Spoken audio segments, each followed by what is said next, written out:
Here's a compelling narrative of the Yoruba people, centered around the Oyo Empire, one of the most powerful and sophisticated political entities in pre-colonial West Africa. Narrative of the Yoruba people and the rise and fall of the Oyo Empire. Describe the lush savannas and forests of southwest Nigeria, a proud and deeply spiritual people thrived, the Yoruba. Known for their rich oral traditions, complex religious systems, and brilliant craftsmanship, the Yoruba left an indelible mark on the history of West Africa. But among the many Yoruba city-states, like Ife, Ijebu, and Egba, one stood supreme for centuries: the Oyo Empire. The birth of an empire. Informative.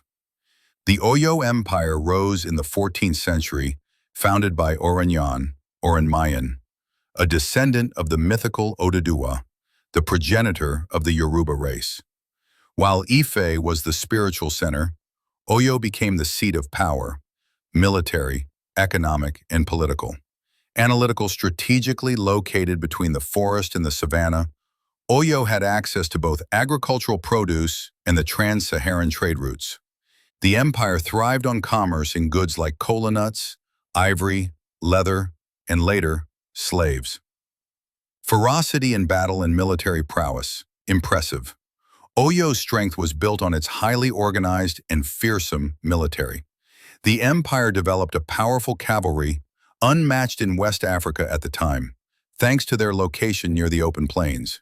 These horsemen, trained in coordinated attacks and flanking maneuvers, were supported by foot soldiers equipped with spears, bows, and later, firearms obtained through trade with Europeans. Assertive. Their military might enabled Oyo to extend its reach beyond present-day southwest Nigeria into parts of Benin Republic, Togo, and even parts of Ghana.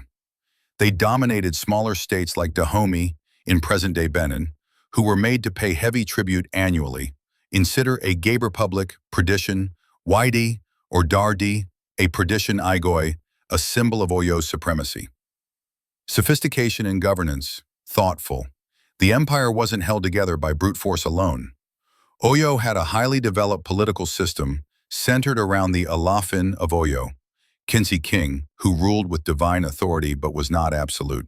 His power was checked by the Oyo Mesi, a council of noble chiefs, and further balanced by the Ogboni, a secret society representing the voice of the people and the ancestors. Impressed. This system ensured that no single person could wield unchecked power, creating a model of checks and balances that was ahead of its time.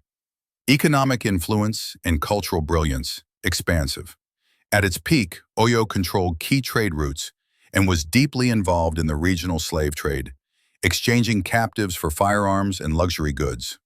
Markets thrived in Oyo Ile, the capital, and beyond, bustling with goods and foreign merchants. The empire also promoted Yoruba